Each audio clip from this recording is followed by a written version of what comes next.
The market for overnight money covers two different ideas that are fairly similar but different. The first is federal funds.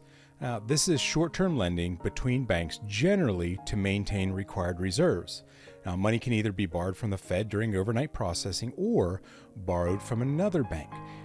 Now, as you may recall from economics, the maintaining of the required reserves of every branch is mandatory, not only to make sure that they have those reserves, but if they don't, they can lose their FDIC insurance. Dipping below the necessary required reserve too frequently may result in the revocation of FDIC insurance. And who's going to bank at a place that doesn't have that anymore?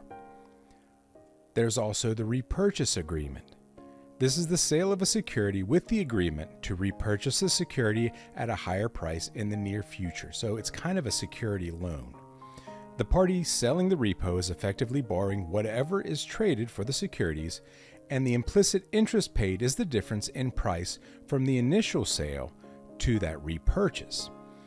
Repos and reverse repos are for short-term borrowing and lending, often overnight to 48 hours, but it sometimes lasts a little longer. The implicit interest rate on these agreements is known as the repo rate.